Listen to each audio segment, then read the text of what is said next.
안녕하세요. 인생사연들 진행자입니다. 오늘도 제 채널에 방문해 주셔서 감사합니다. 2026년 4월 22일 2부 사연 시작하도록 하겠습니다. 네가 관리를 못하니까 그런 거야. 시어머니가 다낭 리조트에서 전화로 내뱉은 말이었습니다. 전화 너머로 아이가 까르르 웃는 소리가 들렸어요. 내 아이들한테는 한 번도 할머니 노릇을 안 하신 분이 내연녀 아이들하고 해외여행을 가서 물놀이를 시켜주고 계셨습니다. 27년을 바쳤어요. 남편 빚 4,700만 원을 식당 주방 보조 뛰면서 갚았고 시아버지 수술비 1,800만 원을 제 퇴직금에서 꺼냈고 김장 80포기를 혼자 했고 제사를 연 8번 치렀습니다. 그런데 돌아온 건 해외 출장이라는 거짓말 뒤에 숨긴 다른 가족이었어요. 이 티켓에 찍힌 성인 3명, 소아 2명. 그 5글자가 제 27년을 무너뜨렸습니다. 제 27년의 이야기 지금 시작하겠습니다. 오늘의 사연 시작 전에 구독과 좋아요 눌러주시면 집안에 동기운과 행운이 가득할 겁니다. 안녕하세요. 저는 53세 이은숙입니다. 결혼 전엔 식품회사 생산라인에서 7년을 일했죠. 하루에 수백 개씩 쏟아지는 제품의 분량을 눈으로 골라내는 게 제 일이었습니다. 영수증 한 장, 숫자 하나 틀린 것도 그냥 못 넘기는 성격이에요. 그 꼼꼼함이 27년 뒤에 제 인생을 구할 줄은 그때는 꿈에도 몰랐습니다. 오후 3시였어요. 거실 소파에 앉아서 핸드폰 화면을 내려다보고 있었는데 부재중 전화 99통. 남편 정태 번호였습니다. 그 아래로 시어머니 8통, 시누이 큰언니 5통, 작은언니 3통. 합치면 115통이 넘더라고요. 불과 1시간 사이에요. 저는 그 숫자를 하나하나 세면서 이상하게도 손끝이 차가워지는데 머리는 또렷해지는 걸 느꼈습니다. 마지막으로 걸려온 정태 전화를 받았죠. 누구시죠? 저 아세요? 그렇게 또박또박 말하고 끊었습니다. 여러분, 제가 왜 그랬는지 아시겠어요? 12시간 전 그 아침부터 얘기를 해야 합니다. 그날 아침 7시 정태가 현관에서 캐리어 지퍼를 잠그고 있었어요. 베트남 거래처 미팅이 갑자기 잡혔어. 4박 5일이야. 부장이 안 가면 안 돼. 정태는 자동차 부품 중견기업 해외 영업팀 부장이었습니다. 연봉 7,200만 원. 동남아 거래처 관리 때문에 분기마다 한두 번은 베트남이나 태국을 다녀왔어요. 저는 27년 동안 해왔던 대로 멀미약이랑 컵라면, 종합 비타민을 지퍼백에 넣고 출장 때마다 입는 남색 정장을 다려서 캐리어 맨 위에 올려줬습니다. 현관에서 구두 신는 정태 뒷모습을 보면서도 의심이라는 게 눈곱만큼도 없었어요. 27년을 그렇게 보냈으니까요. 정태가 나간 지 2시간쯤 됐을 때였습니다. 거실 정리를 하다가 서재 문이 열린 게 보여서 들어갔는데 책상 서랍이 반쯤 열려 있더라고요. 밀어 넣으려는데 서랍 안에 A4 용지가 4번 접힌 채 놓여 있었습니다. 출장 서류인가 싶어서 무심코 펼쳤죠. 투어 이티켓 확인서. 인천 다낭. 탑승자 성인 3명, 소아 2명. 저는 그 자리에서 숨이 멎는 줄 알았습니다. 성인 탑승자 이름 3칸. 박정태. 전혀 모르는 여자 이름. 그리고 3번째 칸에 김순자. 시어머니 이름이었습니다. 소아 2명. 정태와 저 사이에 어린아이는 없어요. 여러분, 제 마음이 어땠겠습니까? 식탁 의자에 주저앉아서 소아 2명이라는 글자를 10번은 읽었을 겁니다. 머리로는 답을 알고 있었어요. 그런데 가슴이 그걸 안 받아들이더라고요. 종이를 쥔 손이 부르르 떨렸습니다. 한참을 앉아 있다가 다시 서재로 들어갔어요. 서랍을 더 열었더니 이름 모를 어린이집 원빈 압입 확인서가 나왔습니다. 월 48만 원. 정태 계좌에서 자동이체. 그 아래엔 소아과 영수증 3장이 클립으로 묶여 있었는데 가장 오래된 건 1년 4개월 전 날짜였어요. 1년 4개월. 그 긴 시간 동안 저는 아무것도 모르고 이 사람 캐리어에 컵라면을 챙겨주고 있었던 겁니다. 저는 서류를 핸드폰으로 찍어서 딸 수빈이한테 카카오톡으로 보냈습니다. 수빈이는 3분 만에 답이 왔어요. 엄마 지금 아무것도 하지 마. 내가 퇴근하고 바로 갈게. 그런데 저는 이미 움직이고 있었어요. 27년간 살림이랑 카드 관리를 제가 다 했거든요. 정태 카드의 비밀번호를 알고 있었습니다. 앱에 들어가서 해외 결제 차단을 걸었고 제 이름으로 된 가족카드도 카드사에 전화해서 분실 신고로 정지시켰어요. 그리고 27년간 생활비 아껴서 모은 적금 통장, 잔액 2,300만 원, 비밀번호를 바꿨습니다. 카드를 맞고 나니까 손이 떨리기 시작했어요. 시계를 봤더니 정확히 47분 뒤에 정태 해외 번호로 첫 번째 전화가 왔습니다. 안 받았어요. 13분 사이에 전화가 20통을 넘기더니 30통이 넘어갈 때쯤 시어머니 번호가 뜨기 시작했습니다. 시누이 큰언니, 작은언니까지. 시댁 식구 3명이 동시에 전화를 거는 거예요.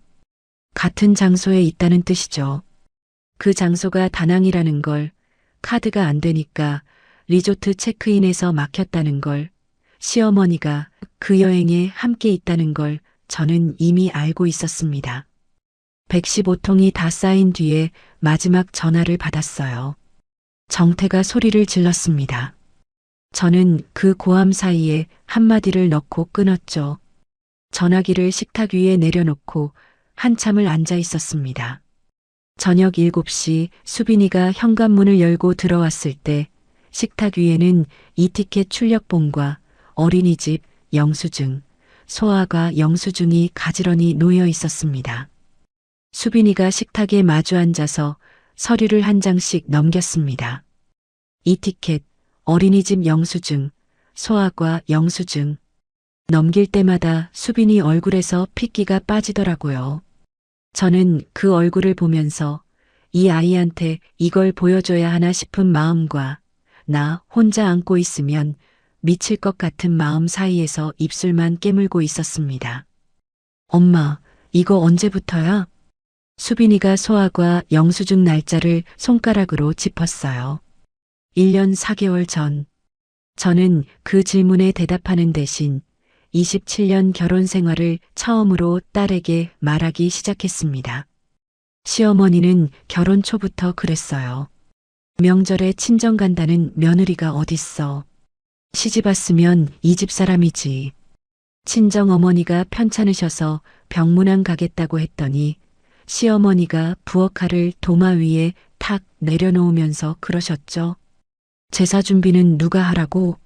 네가 빠지면 일손이 모자라. 그래서 친정 방문을 1년에 2~3번으로 줄였습니다. 여러분, 친정 어머니가 얼마나 서운하셨겠어요. 그 사이 친정 어머니는 혼자 투병하시다 돌아가셨는데 장례식장에 시어머니는 조문도 안 오셨어요. 정태한테 물었더니 돌아온 말이 이겁니다. 상주가 며느리면 되지. 어머니가 왜 가? 정태가 12년 전에 다니던 중소기업이 부도가 났어요. 구조조정으로 하루아침에 직장을 잃었습니다. 밀린 신용카드 빚하고 마이너스 통장 합치니까 4,700만 원이더라고요. 저는 친정어머니 장례를 막 치른 직후라 친정에 손 벌릴 수도 없었습니다. 낮에는 식당 주방보조, 저녁에는 마트 계산대에 섰어요. 주방보조 일당 55,000원, 마트 계산 시급 6,470원. 하루에 2군데를 뛰면 9만 원 남짓 벌었습니다. 2년 걸려서 4,700만 원을 다 갚았어요. 그 2년 동안 정태는 소파에 누워서 뭐라고 했는지 아세요? 구직이 안 돼. 나이가 많아서 안 뽑아.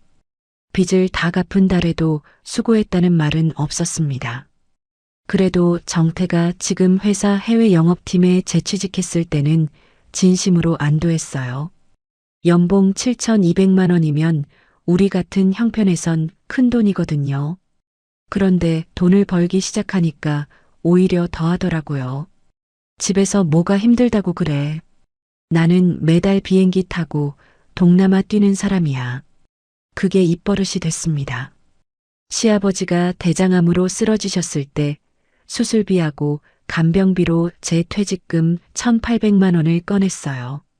식품회사 7년 근무하고 받은 퇴직금 전부였습니다. 정태가 뭐라고 했냐면요.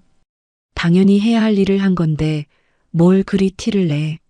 시아버지 간병은 온전히 제 몫이었어요. 시누이 둘은 번갈아 병문안을 오면서도 간병은 단 하루도 안 했습니다. 큰 시누이가 올 때마다 하는 말이 있었어요. 올케가 제일 잘하지. 우리가 하면 아버지가 불편해하셔. 작은 시누이는 더했죠. 나는 시집간 딸이잖아. 출가 외인이지. 시아버지 돌아가시고 장례식장에서 시누이들이 조문객한테 자랑스럽게 말하는 걸 들었어요. 우리 올케가 아버지를 끝까지 모셨어요. 저는 영정사진 옆에 서서 이 집안에서 내가 뭔가 처음으로 생각했습니다. 명절 얘기는 안 해도 짐작하시죠?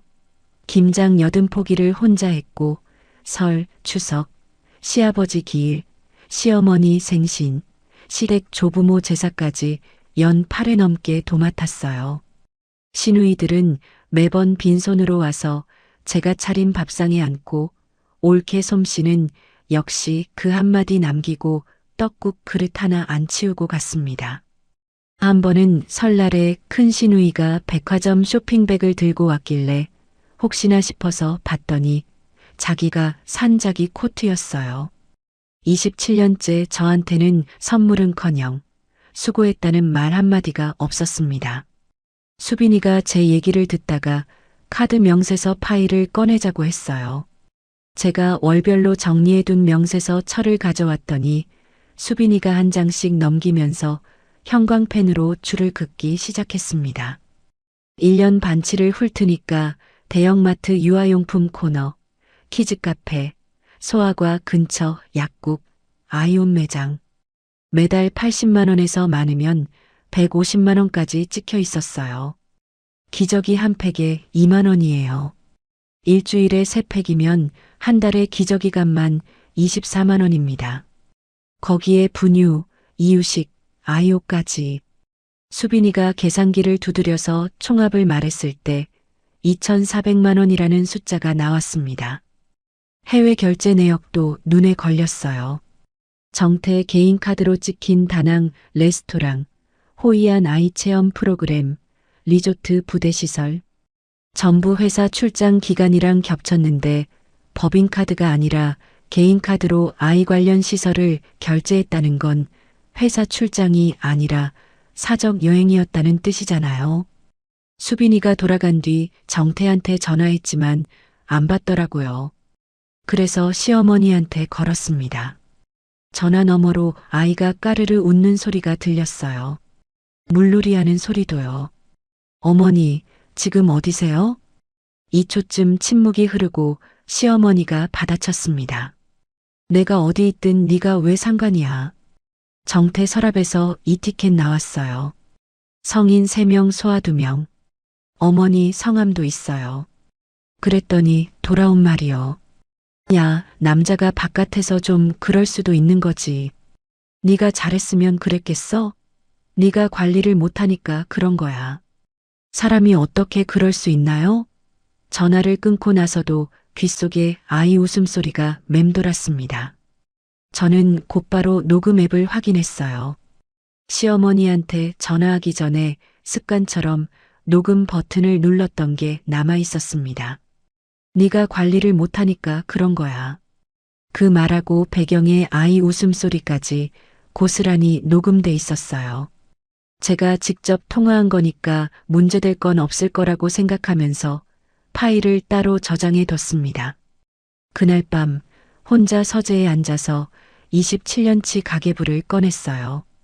결혼 첫 해부터 지난달까지 한 권도 안 빠지고 이삿짐 박스 하나를 가득 채웠습니다. 시어머니가 생활비를 한 푼 단위로 보고하라고 해서 시작한 거였어요. 그게 습관이 돼서 27년을 이어온 겁니다. 첫 권 첫 페이지를 펼쳤더니 27년 전 신혼 시절 글씨가 보였어요. 콩나물 1,500원, 두부 1,200원, 계란 한 판 4,800원. 내 20대의 또박또박한 글씨가 지금보다 훨씬 또렷하더라고요. 저는 그 글씨를 한참 들여다보면서 생각했습니다. 이 가계부를 절대 버리면 안 되겠다. 이게 언젠가 내 무기가 될 수 있겠다. 4박 5일 뒤 정태가 인천공항에서 캐리어를 끌고 현관문을 열었습니다. 저는 식탁에 앉아 있었어요. 식탁 위에 이티켓 출력본하고 어린이집 영수증 사본을 가지런히 놓아뒀습니다. 정태가 들어오면 제일 먼저 눈에 띄게요. 정태는 현관에 들어서자마자 신발도 안 벗고 소리부터 질렀어요. 카드가 안 돼서 리조트 프런트에서 얼마나 창피했는지 알아? 어머니 앞에서 내 체면이 뭐가 됐는지 아냐고. 저는 대답 안 했습니다. 식탁 위 이티켓을 손가락으로 가리켰어요. 정태 시선이 종이 위에 멈추는 순간 현관까지 울리던 고함이 뚝 끊겼습니다. 거래처 출장이라며. 이건 뭐야? 성인 3명 소아 2명. 여기 어머니 이름도 있어. 5초 동안 침묵이 흘렀어요. 정태 입에서 나온 말이 뭔지 아세요? 서랍을 왜 뒤져? 도대체? 여러분, 진짜 어처구니가 없더라고요. 바람을 피운 사람이 사과를 하는 게 아니라 서랍을 왜 열었냐고 역으로 따지는 겁니다. 서랍이 반쯤 열려 있길래 밀어 넣으려다 본 건데 제가 잘못한 건가요? 정태는 그날 밤 서재 문을 잠그고 안 나왔어요. 저는 안방에 누웠는데 잠이 올 리가 없죠. 새벽 3시쯤 서재에서 정태가 전화하는 소리가 벽 너머로 어렴풋이 들렸습니다. 내용은 정확히 안 들렸지만 시어머니한테 거는 것 같았어요. 저는 이미 시어머니랑 직접 통화한 녹음이 있으니까 그걸로 충분하다고 생각하면서 새벽이 오기를 기다렸습니다. 다음 날 오전이었어요.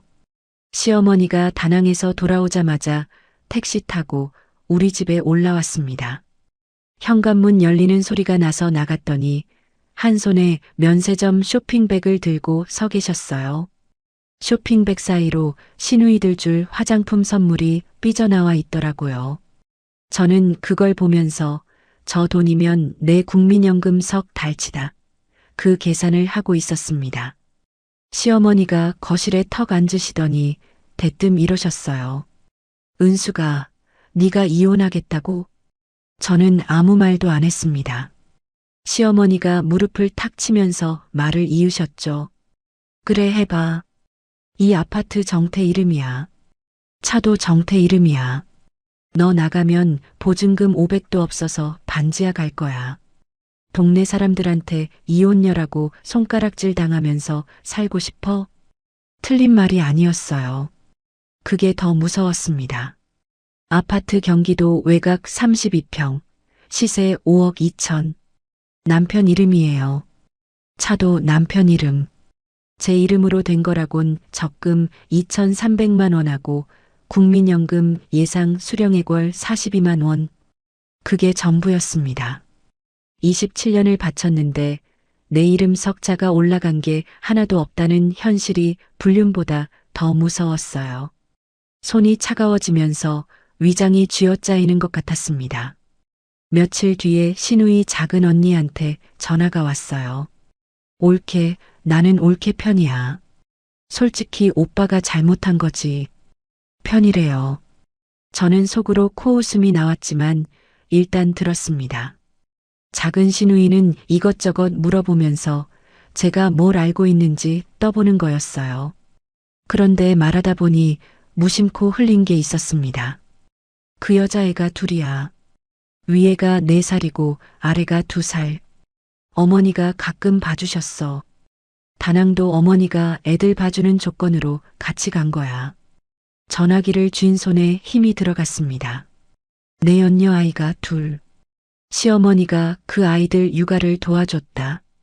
다낭 여행은 시어머니가 무료 보모 역할을 하는 조건으로 성사된 거래. 여러분 기억나시죠? 시어머니가 우리 수빈이 준혁이 어렸을 때 뭐라고 했는지. 며느리가 애를 맡기면 되나? 네가 키워야지. 수빈이 유치원 졸업식에도 준혁이 초등학교 운동회에도 한 번도 안 오셨어요. 그러면서 다른 여자의 아이들한테는 어린이집 원비를 아들 계좌에서 빠지게 하고 다낭까지 같이 가서 할머니 노릇을 해주고 있었던 겁니다. 27년 동안 저는 이 집에서 가족이 아니라 가정부였던 거예요. 아들 준혁이한테 전화를 걸었습니다. 28살 중소기업 사무직. 상황을 처음부터 설명했어요. 준혁이는 한참 말이 없더니 이러는 거예요. 엄마 아빠가 그런 사람이 아닌 거 내가 더 잘 알아. 엄마가 요즘 예민해진 거 아니야? 제가 예민한 거래요. 여러분, 사람이 어떻게 그럴 수 있나요? 나중에 수빈이한테 들었는데 정태가 1년에 걸쳐서 여러 번 나눠 준혁이 전세자금으로 1,500만 원을 보태줬대요. 적금 깨서 해주는 거야. 엄마한테는 말하지 마. 그렇게 입막음을 한 거였습니다. 1,500만 원이면 제가 마트 계산대에서 시금 6,470원 받고 석 달을 서야 버는 돈이에요. 정태가 내 연녀한테 매달 80만 원에서 150만 원을 쓰면서 동시에 아들한테 1,500만 원을 쥐어준 거. 결국 제가 27년간 아껴서 만든 가정 살림에서 빠져나간 돈이죠. 그 돈으로 아들 입을 막고 아들을 자기 편으로 만든 겁니다. 이 집에서 내 편은 수빈이 하나뿐이었어요. 그 주 주말에 수빈이가 집에 왔습니다. 엄마, 이대로 당하면 안 돼. 법률 상담을 받아야 해. 수빈아, 변호사 비용이 얼만데. 구청에서 무료로 상담해줘. 내가 구청에 전화해서 상담 가능한 날 알아볼게. 53년 인생에서 법률이라는 단어를 내일로 쓰게 될 줄은 몰랐어요. 변호사 앞에 앉으면 무슨 말부터 해야 하는지도 모르겠더라고요. 막막했습니다. 그날 밤 수빈이가 돌아간 뒤에 정태가 서재에서 나와 처음으로 대화를 시도했어요. 은수가 나도 생각을 해봤는데 그냥 없던 일로 하자. 내가 정리할게. 이혼하면 너도 손해야. 저는 정태 눈을 똑바로 봤습니다. 누구를 정리한다는 거야? 그 여자야, 나야? 정태는 대답 대신 서재 문을 다시 닫았어요. 그 문 닫히는 소리를 들으면서 알았습니다. 이 사람하고는 더 이상 할 말이 없다는 걸요. 수빈이가 구청에 전화해서 알아봐준 무료 법률 상담은 매주 수요일 오후 2시부터였어요. 다음 주 수요일 저는 이삿짐 박스용 종이 가방에 27년치 가계부를 담았습니다. 그 위에 이티켓 출력본, 어린이집 영수증 사본, 수빈이가 형광펜으로 줄 그어놓은 카드 명세서를 올렸어요. 가방이 묵직했습니다. 27년 무게가 손잡이에 고스란히 실렸어요. 구청 상담실 문을 열고 들어갔더니 변호사 한 분이 앉아 계셨습니다. 강서윤 43세. 이혼 전문 경력 10년 차라고 했어요. 저는 종이 가방에서 서류를 하나씩 꺼내 책상 위에 올려놓았습니다. 서윤 변호사가 이 티켓부터 집어들었어요. 이건 언제 발견하셨어요? 저는 처음부터 설명하기 시작했습니다. 캐리어 챙겨준 아침, 서랍에서 발견한 이 티켓, 어린이집 영수증, 소아과 영수증, 카드 명세서에서 나온 유아용품 결제네요. 시어머니가 다낭에서 전화 받으면서 한 말. 서윤 변호사는 제가 말하는 동안 한 번도 끊지 않았어요. 제가 마지막에 이렇게 말했습니다. 재산이 다 남편 이름이라 이혼하면 빈손이라고 하더라고요. 서윤 변호사가 고개를 저었어요. 사모님, 그건 사실이 아닙니다. 그 한마디에 숨이 트이는 것 같았습니다. 서윤 변호사가 이 티켓을 손가락으로 톡톡 두드리면서 말했어요. 이건 결정적입니다. 회사 출장이라 거짓말하고 다른 여자하고 아이들, 친어머니까지 데리고 해외여행을 간 거예요. 바람피운 증거가 종이 한 장에 다 담겨 있어요. 카드 명세서를 넘기더니 형광펜 침 부분을 짚었습니다. 유아용품, 소아과, 키즈카페. 이건 바깥에서 쓴 돈이 집안 재산에서 빠져나간 거니까 나중에 재산 나눌 때 사모님한테 유리하게 작용합니다. 그 다음에 제가 시어머니랑 통화한 녹음을 들려줬어요. 네가 관리를 못하니까 그런 거야. 그 목소리가 상담실에 울렸습니다. 서윤 변호사가 고개를 끄덕였어요. 사모님이 직접 통화하신 거니까 녹음으로 써도 문제 없습니다. 마지막으로 가계부를 꺼냈어요. 서윤 변호사가 첫 번째 권 첫 페이지를 열었는데 27년 전 영수증이 빼곡하게 붙어 있는 걸 보더니 페이지를 천천히 넘기기 시작했습니다. 콩나물 1,500원, 두부 1,200원, 손때 묻은 영수증들 사이로 시아버지 수술비 1,800만 원이 적힌 페이지, 남편 빚 4,700만 원 갚아나간 내역이 적힌 페이지가 나왔어요. 서윤 변호사가 가계부에서 눈을 떼지 못하더니 물었습니다. 이거 27년치가 다 있는 겁니까? 네.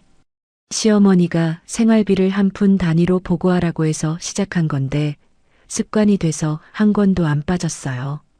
서윤 변호사 표정이 달라졌어요. 저를 똑바로 보면서 이렇게 말했습니다. 사모님, 이건 훈장입니다. 27년 동안 집안에 들인 정성이 영수증 한 장 단위로 남아있다는 건 재산 나눌 때 이보다 강한 무기가 없어요. 여러분, 훈장이래요. 시어머니가 저를 감시하려고 시작시킨 가계부가 27년 뒤에 저를 살릴 증거가 된 겁니다. 웃어야 할지 울어야 할지 모르겠더라고요. 입술만 떨렸습니다. 서윤 변호사가 메모지에 추가로 필요한 것들을 적어줬어요. 정태의 출입국 기록은 법원에 요청해서 출입국 관리 쪽에서 받아낼 수 있다고 했고, 아파트 등기 서류 확인하라고 했고, 혹시 시어머니나 정태랑 통화하게 되면 반드시 녹음해 두라고 당부했습니다. 상담 끝에 서윤 변호사가 이렇게 말했어요. 이 사건은 무료 상담으로는 범위가 안 됩니다. 제가 정식으로 맡겠습니다. 비용은 나눠서 내셔도 됩니다. 구청을 나서는데 수빈이한테서 전화가 왔어요.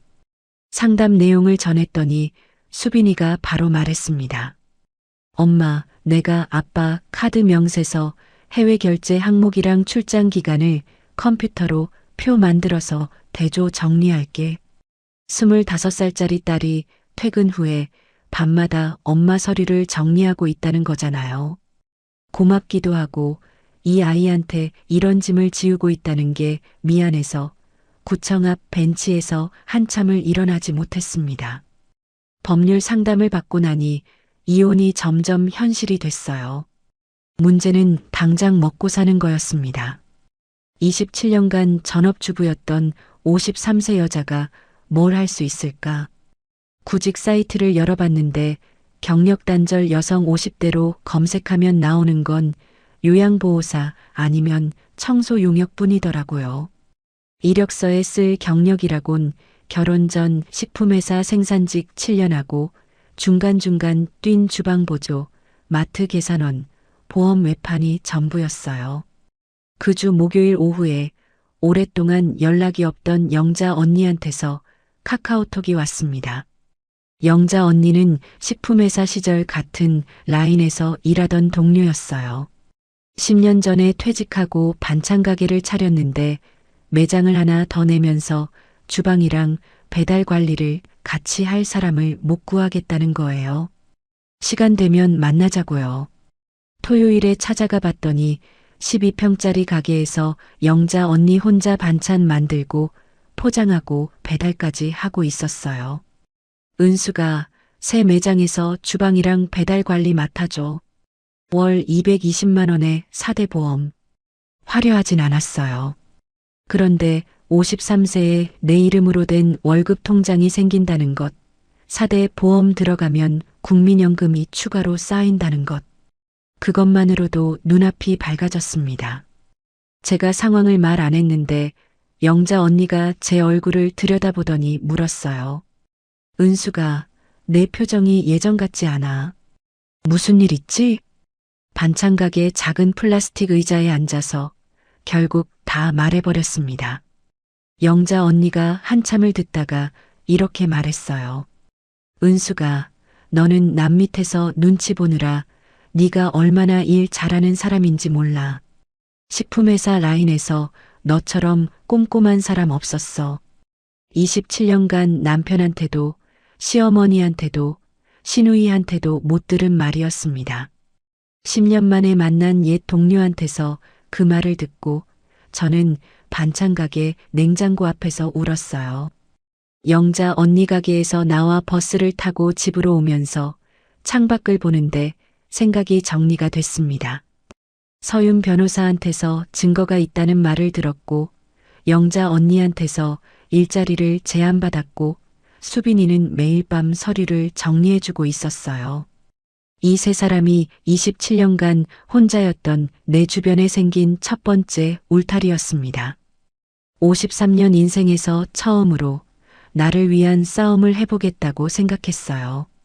반찬 가게에서 일을 시작한 지 한 달이 지났습니다. 새벽 5시에 일어나서 반찬을 만들고 오전에 포장하고 오후에 배달 관리를 하면 저녁 6시 반쯤 퇴근이었어요. 하루 13시간 넘게 서 있으니까 발바닥이 갈라지고 손등이 트더라고요. 그래도 첫 달 월급 220만 원이 통장에 찍혔을 때 그 숫자를 핸드폰 뱅킹 화면에서 3번은 다시 봤습니다. 27년 만에 내 이름으로 들어온 내 월급이었어요.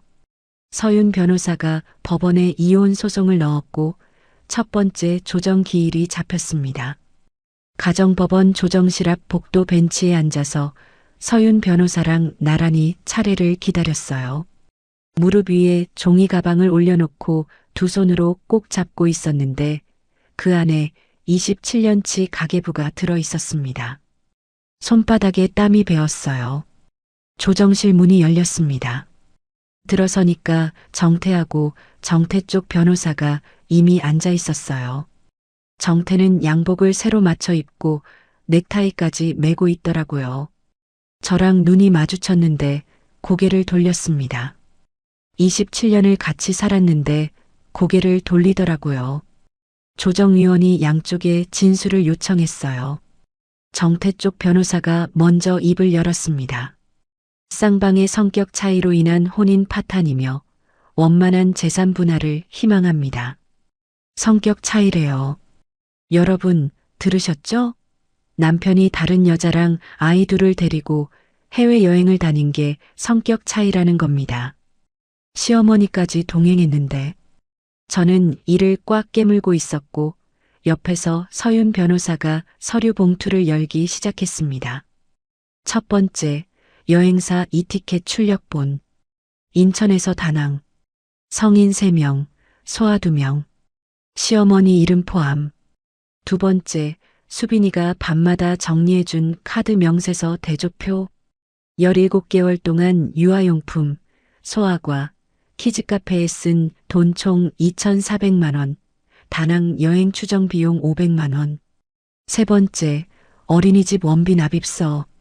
월 48만 원, 정태 계좌에서 자동이체. 네 번째, 시어머니와 직접 통화한 녹음 파일. 조정위원이 녹음 파일을 틀었어요. 조정실 스피커에서 시어머니 목소리가 흘러나왔습니다. 야, 남자가 바깥에서 좀 그럴 수도 있는 거지. 네가 잘했으면 그랬겠어? 네가 관리를 못하니까 그런 거야. 그리고 그 뒤에요. 아이가 까르르 웃는 소리가 들렸습니다. 물놀이 하는 소리도요.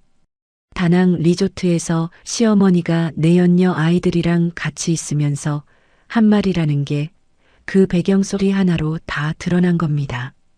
조정실이 조용해졌어요. 서윤 변호사가 설명했습니다. 이 녹음은 의뢰인이 직접 참여한 통화를 녹음한 것이므로 증거로 쓰는데 문제가 없습니다.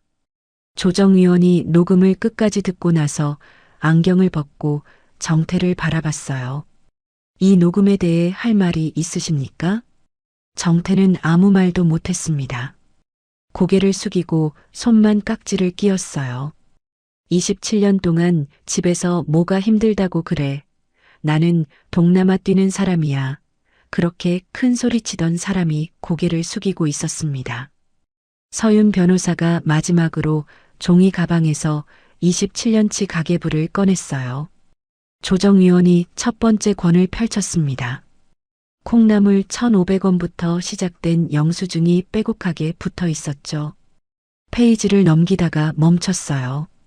시아버지 대장암 수술비 1,800만 원 내 퇴직금에서 지출. 남편 빚 4,700만 원 주방보조. 마트 계산원 급여에서 상환. 매달 시댁 용돈 30만 원씩 계좌이체. 조정위원이 가계부에서 눈을 떼지 못하더니 물었습니다. 이 돈을 다 사모님이 부담하신 겁니까? 네. 식당 주방보조, 마트 계산원, 보험 외판까지 했습니다. 서윤 변호사가 옆에서 보충했어요. 의뢰인은 27년간 집안일 외에도 따로 일해서 시아버지 병원비 1,800만 원, 남편 빚 4,700만 원, 시댁 경조사비랑 용돈 합쳐서 약 1,400만 원, 총 7,900만 원을 별도로 드렸습니다. 급여 명세서하고 통장 거래 내역도 준비돼 있습니다. 7,900만 원. 내 27년이 숫자로 환산되는 거예요. 비참하기도 했지만 그 숫자가 존재한다는 것 자체가 내가 살아온 증거라는 생각이 들었습니다. 조정은 양쪽 합의가 안 돼서 불성립됐어요. 사건은 재판으로 넘어갔습니다. 서윤 변호사가 말했어요. 예상한 수순입니다. 조정에서 낸 증거가 재판에 그대로 쓰이니까 걱정 마세요. 재판 전에 법원을 통해서 정태 씨 출입국 기록을 받아낼 겁니다. 2달 뒤 1심 재판에서 서윤 변호사가 출입국 기록을 추가로 제출했습니다. 법원이 출입국 관리 쪽에 요청해서 받아낸 건데 지난 1년간 정태가 회사에 출장 보고서를 낸 베트남 방문 8건 중 4건이 회사 공식 일정하고 날짜가 안 맞았어요. 회사 출장인 척하고 개인 여행을 간 게 4번이나 된다는 뜻이었습니다. 서윤 변호사가 재판부한테 말했어요. 이것은 배우자를 속여서 바람을 감춘 정황입니다. 판결이 나왔습니다.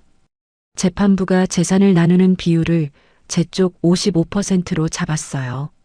아파트 시세 5억 2천만 원에 55%면 2억 8,600만 원. 거기에 위자료 3천만 원. 합해서 3억 1,600만 원. 서윤 변호사한테서 전화로 결과를 들었을 때 저는 반찬 가게에서 시래기를 다듬고 있었어요. 전화를 끊고 5분쯤 아무것도 못하고 서 있었습니다. 영자 언니가 다가왔어요. 은수가 왜 그래? 이겼대, 언니. 그날 시어머니가 법원 앞에 직접 오셨더라고요. 이 독한 년, 집안을 말아먹을 년. 서윤 변호사가 차분한 목소리로 말했습니다. 어머님, 여기서 소란 피우시면 법원 경위가 옵니다. 그리고 녹음은 지금도 되고 있습니다. 시어머니가 입을 반쯤 벌린 채 멈추셨어요. 평생 시어머니가 입 다무시는 걸 본 적이 없었거든요. 그 3초의 침묵이 저한테는 27년이 응축된 순간이었습니다. 그런데 끝이 아니었어요. 서윤 변호사가 전해준 소식에 따르면 정태가 1심 판결에 불복해서 항소를 준비하고 있었습니다. 시누이들이 변호사 비용을 대주기로 했다는 거예요. 반찬 가게에서 2번째 월급이 들어온 날 퇴근길 편의점에서 내 돈으로 아이스크림 하나를 사 먹으면서 생각했습니다. 아직 안 끝났구나. 그래도 3개월 전 식탁에서 이 티켓 발견하고 주저앉았던 나하고 지금 월급 받고 변호사랑 통화하는 내가 같은 사람이라는 게 믿기지 않았어요. 적어도 이 싸움에서 나는 더 이상 빈손이 아니었습니다. 항소심 준비가 시작된 지 3주째 되던 화요일 저녁이었어요. 반찬 가게 정리를 마치고 집에 돌아와 현관문을 여는데 수빈이한테서 전화가 왔습니다. 수빈이 목소리가 급했어요. 엄마, 나 지금 아파트 등기 서류 인터넷으로 열어봤는데 움직임이 있어. 서윤 변호사가 등기 서류를 수시로 확인하라고 했었거든요. 수빈이가 그 말을 기억하고 퇴근 후에 인터넷으로 열람한 거였어요. 아파트에 빚 담보가 하나 추가돼 있었고 정태가 신우이 큰언니 이름으로 매매 계약을 진행하려는 정황이 포착된 겁니다. 여러분, 이게 뭔 뜻인지 아시죠? 재판에서 나한테 줘야 할 아파트를 재판이 끝나기 전에 빼돌리려는 거예요. 이게 되면 쟤한테 돌아올 돈이 없어지는 겁니다. 바로 서윤 변호사한테 전화했어요. 내일 아침에 법원에 아파트 처분 금지 신청을 넣겠습니다. 등기 서류 캡처해서 보내주세요. 수빈이가 캡처해둔 화면을 바로 보냈습니다. 서윤 변호사가 말했어요. 재판 중에 재산을 빼돌리려 한 것 자체가 판사한테 아주 안 좋게 보입니다. 오히려 우리한테 유리해질 수 있어요. 전화를 끊고 나니까 손이 떨리더라고요. 유리하다는 말이 귀에 들어오기는 했는데 그보다 이 사람이 아파트까지 빼돌려서 나를 진짜 빈손으로 만들려 했다는 게 분노보다 서글픔으로 먼저 왔습니다. 법원에 신청이 접수된 다음 날 저녁, 이번에는 준혁이한테서 전화가 왔어요. 엄마, 나 회사에서 잘렸어. 경기가 안 좋아서 부서 자체가 없어졌대요. 그런데 문제가 그게 끝이 아니었습니다. 전세 만기가 2달 앞인데 집주인이 보증금 돌려줄 돈이 없다는 거예요. 정태가 1년에 걸쳐서 나눠 보태준 1,500만 원은 전세금 일부였는데 나머지가 묶여버린 상황이라 준혁이는 당장 살 곳이 불안해진 거였습니다. 부엌 식탁에 앉아서 한참을 있었어요. 미워도 자식이라는 말이 이렇게 잔인한 줄 몰랐습니다. 아빠 편 들면서 엄마가 예민한 거 아니냐고 했던 아들이에요. 그래도 실직하고 전세가 위태롭다는 말에 속이 시렸어요. 적금 2,300만 원을 깨서 줄까 하는 생각이 0.5초쯤 스쳤습니다. 그런데 그 돈은 이혼 끝나고 내가 살 집 종잣돈이었어요. 여기서 또 내 걸 내어주면 27년하고 똑같은 패턴이 반복되는 겁니다. 저는 이를 악물었습니다. 준혁이 걱정을 안고 있던 그 주 금요일이었어요. 반찬 가게에서 점심 배달용 반찬통 박스를 들어올리는 순간 허리에서 뚝 소리가 났습니다. 그대로 바닥에 주저앉았어요. 다리가 저리면서 등 아래쪽이 칼로 찌르는 것 같았습니다. 영자 언니가 119에 전화해서 응급실에 갔더니 허리뼈 4번하고 5번 사이 디스크가 빠져나왔다는 거예요. 의사가 말했습니다. 최소 2주는 절대 안정이요. 무거운 것 들면 안 됩니다. 응급실 침대에 누워서 천장을 봤어요. 2주를 쉬면 그달 월급이 깎인다. 항소심 준비에 영향이 가지 않을까? 그 계산을 동시에 하고 있었습니다. 영자 언니가 병원에 와서 제 손을 잡았어요. 은수가 걱정 마. 내 자리 다른 사람 안 뽑아. 네가 나을 때까지 내가 좀 더 뛰면 돼. 고마웠지만 현실은 현실이었어요. 2주간 못 나가니까 그달 월급이 180만 원으로 줄었고 CT 찍고 물리치료 받는데 38만 원이 나갔습니다. 220만 원에서 180만 원으로 줄고 거기서 38만 원이 빠지면 142만 원이에요. 서울 아니고 경기도에서 혼자 먹고 살기도 빠듯한 돈입니다. 몸이 아프니까 마음까지 약해지더라고요. 새벽에 혼자 천장을 보면서 이 싸움을 계속할 수 있을까? 그런 생각이 처음으로 들었습니다. 허리가 아파 움직이기 힘든 그 2주 사이에 시누이들이 움직이기 시작했어요. 큰 시누이가 우리 아파트 단지 경비실에 찾아갔습니다. 경비원 아저씨한테 이러는 거예요. 우리 올케가 돈에 눈이 멀어서 우리 오빠를 쫓아내고 집을 빼앗으려 해요. 아저씨, 혹시 올케가 이상한 사람 데려오거나 하면 저한테 연락 좀 해주세요. 작은 시누이는 시어머니가 다니시던 경로당에 가서 같은 얘기를 퍼뜨렸어요. 올케가 집안을 박살내고 재산을 독차지하려 한다. 저는 그걸 모르고 있었습니다. 허리 보호대를 차고 겨우 마트에 갔어요. 과일 좀 사려고요. 5년째 얼굴 알던 과일 가게 사장님한테 인사했는데 눈을 피하시더라고요. 평소에 어머님 오늘 뭐 드릴까요 하시던 분이 고개를 돌리고 다른 손님한테 가셨어요. 저는 과일 봉지를 들고 멈춰 섰습니다. 뭔가 잘못됐다는 걸 느꼈어요. 마트만이 아니었습니다. 아파트 엘리베이터에서 같은 층 주민이 인사를 안 받았어요. 고개를 숙이고 핸드폰만 보더라고요. 단지 놀이터 벤치에서 수다 떨던 아줌마들이 제가 지나가니까 말을 뚝 멈췄습니다. 27년간 이 동네에서 장보고 분리수거하고 반상해 나가면서 쌓은 관계가 시누이들 몇 마디에 무너지는 걸 제 눈으로 봤어요.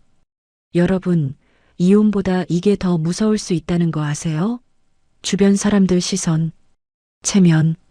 우리 나이 또래 여자들이 가장 두려워하는 게 바로 그거잖아요. 그게 현실이 된 겁니다. 디스크 통증이 좀 가라앉아서 물리치료 다니면서 겨우 반찬 가게에 복귀한 날 서윤 변호사한테 연락이 왔어요. 은숙 씨, 좋은 소식입니다. 아파트 처분 금지가 인용됐어요. 아파트를 못 넘기게 막은 겁니다. 그리고 정태 씨가 재판 중에 재산을 빼돌리려 한 정황이 재판부한테 보고됐으니 항소심에서 아주 불리하게 작용할 겁니다. 좋은 소식이었어요. 그런데 속이 시원하기보다는 그냥 피로했습니다. 허리에 아직 잔통이 남아 있었고 동네 사람들 눈은 여전히 따가웠고 준혁이 걱정도 가시지 않았어요. 아직 끝이 아니구나. 그 생각뿐이었습니다. 그날 저녁 수빈이가 퇴근하고 집에 와서 제 허리에 물리치료 패치를 붙여줬어요. 패치를 붙이면서 수빈이가 물었습니다. 엄마 힘들지? 아니, 괜찮아. 수빈이가 제 대답을 듣지도 않고 말했어요. 엄마, 나 옆에 있으니까. 아프면 아프다고 해도 돼. 저는 수빈이 손을 잡았습니다. 이 아이가 25살밖에 안 됐어요. 자기 인생이 있는데 엄마 이혼에 매달려 있는 겁니다. 그런데 이 아이가 없었으면 저는 진작에 무너졌을 거예요. 그걸 알고 있었습니다. 수빈아, 엄마가 꼭 이길게.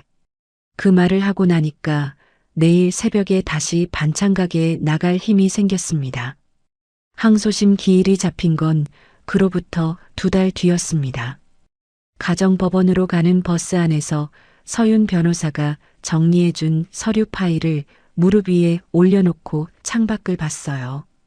버스가 법원 앞 정류장에 멈추는데 다리에 힘이 안 들어가더라고요. 허리 보호대를 차고 있었는데도 등 아래가 뻐근했습니다. 그래도 내렸어요. 오늘 안 내리면 27년이 그냥 흘러가니까요. 법정에 들어서니 정태가 앉아 있었습니다. 양복을 차려입긴 했는데 2달 전이랑 달리 얼굴이 수척해져 있었어요. 광대뼈가 튀어나오고 눈밑이 꺼져 있더라고요. 수빈이를 통해서 들은 바로는 내연녀랑 관계가 흔들리고 있고 아파트 처분 금지에 회사에서 입지도 좁아졌다는 거였어요. 시누이들이 변호사 비용 대주기로 했던 것도 금액이 커지니까 서로 미루고 있다는 소문이었습니다. 서윤 변호사가 항소심에서 강조한 건 2가지였어요. 첫 번째는 정태가 재판 중에 아파트를 신우이 이름으로 넘기려 한 시도. 법원이 처분 금지를 걸어서 막았다는 결정문을 냈습니다. 서윤 변호사가 말했어요. 재판이 진행 중인데 재산을 빼돌리려 한 건 판사한테 가장 안 좋게 보이는 행동입니다. 두 번째는 1심에서 이미 제출한 출입국 기록이었어요. 회사 출장 일정하고 대조해 보니까 회사에 출장 보고서를 낸 베트남 방문 8건 중 사건이 회사 일정하고 날짜가 안 맞았다는 걸 다시 한번 짚었습니다. 재판 과정에서 하나 더 드러난 게 있었어요. 이혼 소송하면서 확보한 출입국 기록이 정태 회사 쪽에도 알려지게 된 겁니다. 회사 인사팀에서 자체적으로 감사를 돌렸는데 출장비를 거짓으로 청구한 게 확인됐어요. 이건 이혼 재판에서 직접 증거로 쓰인 건 아니에요. 그런데 재판 과정에서 터진 거라 정태 상황이 더 궁지에 몰린 겁니다. 재판부가 증거를 다 검토하고 정태 쪽에 해명을 요구했습니다. 정태 변호사가 아파트 넘기려 한 거에 대해서 이렇게 말했어요. 친족 간의 일반적인 거래였습니다. 재판부가 바로 받아쳤어요. 재판이 진행되는 중에 재산분할 대상 아파트를 피고 누이 명의로 이전하려 한 것이 일반 거래라는 주장은 받아들이기 어렵다고요. 정태는 재판 내내 고개를 숙이고 있었습니다. 판결이 나온 건 재판 후 3주 뒤였어요. 서윤 변호사한테서 전화가 왔습니다. 은숙 씨, 1심 판결 유지됐습니다. 재산분할 55%, 위자료 3천만 원, 합해서 3억 1,600만 원 확정이에요. 상대 측이 재판 중에 재산 빼돌리려 한 게 오히려 심증을 굳혔습니다. 여기서 더 올라가기는 어려울 겁니다. 전화를 끊고 반찬가게 뒷마당 플라스틱 의자에 앉아서 하늘을 올려다봤어요. 4월이었는데 바람이 차더라고요. 그래도 햇살이 얼굴에 닿으니까 따뜻한 게 느껴졌습니다. 판결 이후에 일은 빠르게 정리됐어요. 정태는 분할금을 마련하려면 아파트를 팔아야 했습니다. 동시에 회사에서 출장비 거짓 청구 건으로 감봉 3개월 처분을 받았고 해외 영업팀에서 내근직으로 자리가 옮겨지면서 연봉도 깎였어요. 27년 동안 나는 비행기 타고 동남아 뛰는 사람이야. 그렇게 내세우던 해외 출장이 바람 통로가 되고 결국 직장까지 흔들어 놓은 겁니다. 내연녀는 정태가 집을 잃고 회사에서 흔들리기 시작하니까 연락을 끊었다는 소식이 돌았어요. 시어머니는 시누이 큰언니네 작은 방 신세가 됐습니다. 큰 시누이가 전화를 걸어왔어요. 옳게 어머니를 모실 형편이 안 돼. 오빠 재산분할금에서 어머니 목 좀 빼줄 수 없어? 저는 더 이상 그 집안 사람이 아닙니다. 전화를 끊었습니다. 손이 안 떨리더라고요. 이혼이 확정된 날 저녁이었어요. 반찬가게 문을 닫고 나오는데 앞쪽 가로등 아래에 사람이 서 있었습니다. 준혁이었어요. 추석도 아닌 평일 저녁에 반찬가게까지 찾아온 겁니다. 준혁이가 저를 보자마자 엄마 하고 불렀는데 그 뒤로 아무 말도 못하고 서 있더라고요. 입술을 깨물고 있었어요. 한참 뒤에 말을 꺼냈습니다. 나 잘못했어. 아빠가 전세금 보태줬을 때 그게 입막음인 줄 몰랐어. 엄마가 예민하다고 한 거, 그거 아빠가 하던 말 그대로 따라한 거였어. 나 정말 몰랐어. 말 끝에 울음이 섞였어요. 가로등 불빛 아래서 아들 얼굴을 한참 봤습니다. 이 아이가 미운 거하고 이 아이가 내 자식인 거는 같은 마음 안에 있었어요. 저는 준혁이를 안아줬습니다. 준혁아, 너는 내 자식이야. 그건 변하지 않아. 안았다가 떨어지면서 말했어요. 그런데 내 빚은 네가 갚아. 엄마가 대신 갚아주는 건 이제 없어. 그게 엄마가 27년 동안 배운 거야. 준혁이가 울면서 고개를 끄덕였습니다. 사랑이 끝난 게 아니었어요. 사랑하는 방식이 바뀐 겁니다. 그날 밤 집에 돌아왔어요. 아직 정태가 안 나간 상태라 같은 집이었는데 서로 다른 방을 쓰고 있었습니다. 저는 서재에 들어가서 27년치 가계부를 꺼냈어요. 첫 권 첫 페이지, 콩나물 1,500원, 마지막 권 마지막 페이지, 지난달 공과금, 한 장씩 넘기면서 생각했습니다. 시어머니가 저를 감시하려고 시작시킨 가계부가 법정에서 훈장이 됐구나. 마지막 페이지 뒤에 끝이라고 썼어요.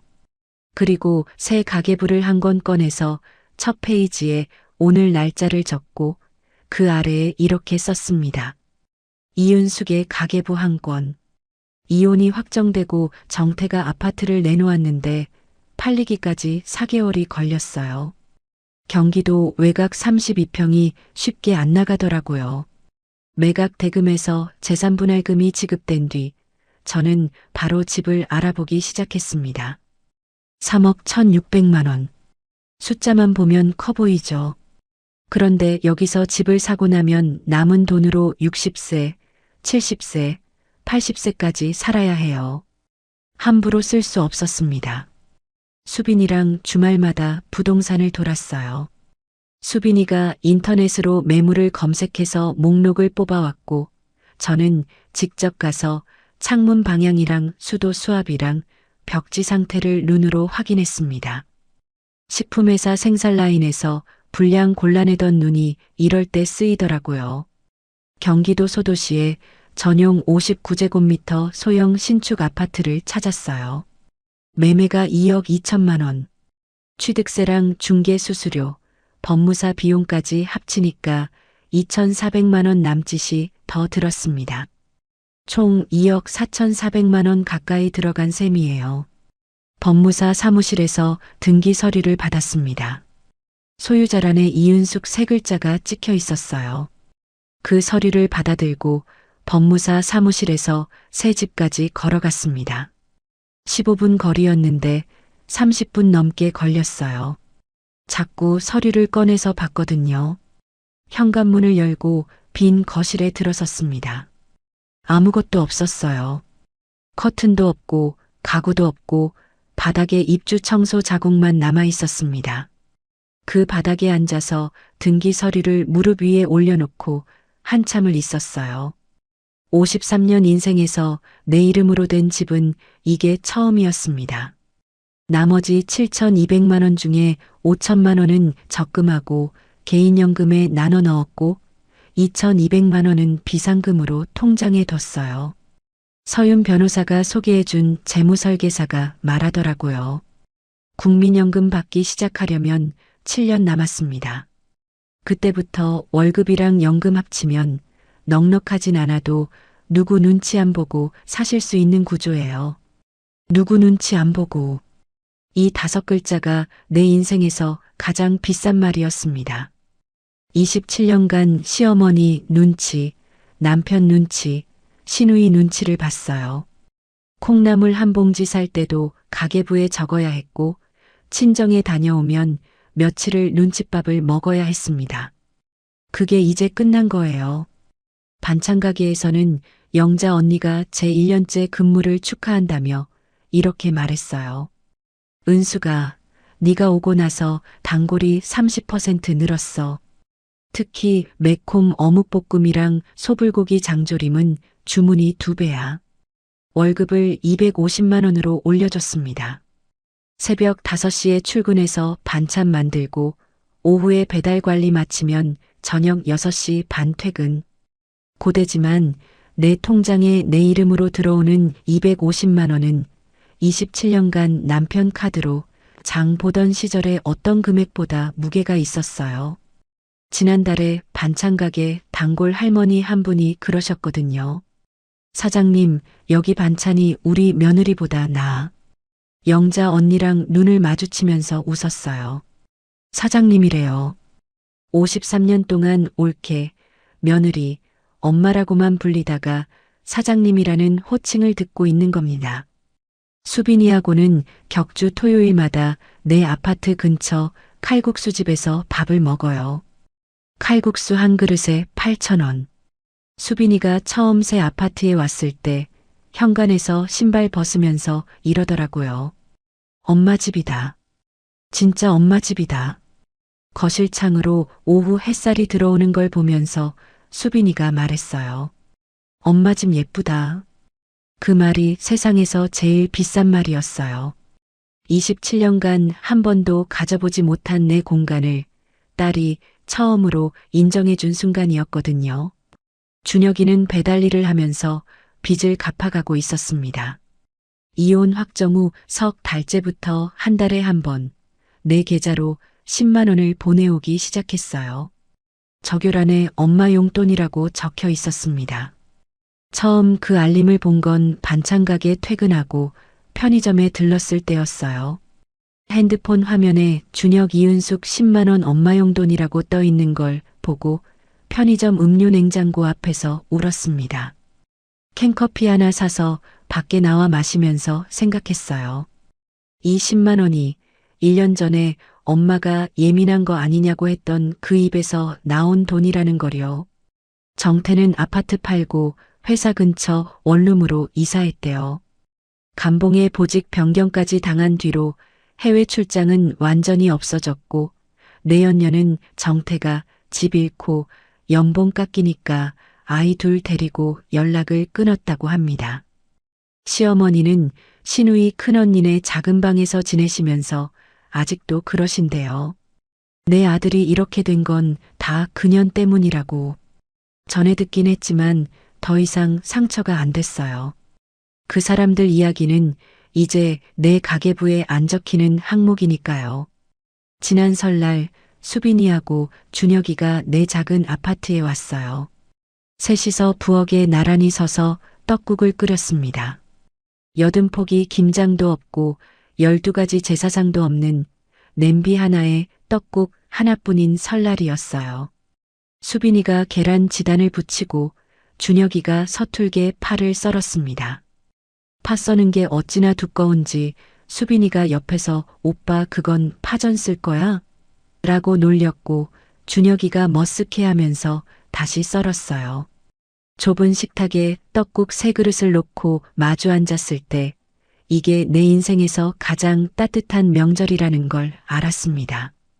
떡국 먹고 수빈이가 설거지하고 준혁이가 쓰레기 버리러 나가고 저 혼자 거실에 앉아 있을 때 창밖으로 아파트 단지 불빛이 보였어요. 예전 동네에서 시누이들이 소문 퍼뜨려서 마트 사장님이 눈 피하던 그 시절이 떠올랐습니다. 지금 이 동네에서는 아무도 내 과거를 몰라요. 그게 도피가 아니라 새 출발이라는 걸 알았습니다. 반찬 가게 단골들이 사장님 반찬 맛있어요 할 때 그게 내가 새로 쌓아가는 관계이고 체면이에요. 영자 언니가 반찬 가게 점심시간에 김밥 나눠 먹으면서 물었어요. 은수가 후회 안 해? 잠깐 생각했습니다. 그리고 대답했어요. 27년 참은 건 후회해도 다시 시작한 건 하루도 후회 안 해. 영자 언니가 웃으면서 그 말 멋있다고 했는데 멋있는 게 아니라 그냥 솔직한 거였어요. 저녁에 반찬 가게 문 닫고 버스 타고 집으로 오는 길에 수빈이가 보낸 카카오톡을 읽었습니다. 이번 주 토요일 칼국수집 예약했고 준혁이도 온대요. 버스 창밖으로 가로등 불빛이 지나가는 걸 보면서 생각했어요. 진짜 가족은 나를 희생시키는 사람이 아니라 떡국 한 그릇을 마주 앉아 먹을 수 있는 사람이라는 걸. 27년이 걸렸지만 이제는 압니다. 다음 정류장에서 내려서 아파트 현관 도어록에 비밀번호를 눌렀어요. 이 비밀번호를 아는 사람은 나하고 수빈이하고 준혁이 셋뿐입니다. 53년 인생에서 가장 완벽한 가족의 크기였어요. 여러분, 여기까지가 이은숙 씨 이야기였습니다. 이 이야기는 단순히 나쁜 남편을 벌하고 재산을 되찾은 이야기가 아니에요. 27년간 시어머니의 감시용으로 시작된 가계부가 법정에서 훈장이 되었고 남편 빚 갚으려고 새벽마다 나갔던 주방 보조 경력이 반찬 가게에서 빛을 발했습니다. 잃어버린 돈을 되찾은 게 아니라 잃어버린 나 자신을 되찾은 거예요. 이윤숙 씨가 가장 먼저 한 일은 새 가계부 첫 페이지에 자기 이름을 쓴 거였습니다. 남편 이름도 시어머니 이름도 아닌 이윤숙의 가계부 한 권. 지금 이 이야기를 듣고 계신 분 중에 참고 있는 분이 계실지도 모릅니다. 늦지 않았어요. 떡국 한 그릇을 마주 앉아 먹을 수 있는 사람이 진짜 가족입니다. 53세에 다시 시작한 사람이 하루도 후회하지 않는다고 했어요. 여러분도 할 수 있습니다. 이야기를 끝까지 들어주신 분이 계시다면 잘 들었다고 댓글 하나만 남겨주세요. 오늘도 사연 끝까지 들어주신 시청자 여러분 감사합니다. 재밌는 이야기가 항상 올라가고 있으니 꼭 구독과 좋아요 눌러주시면 감사하겠습니다. 오늘 하루도 좋은 하루 보내시길 바라겠습니다.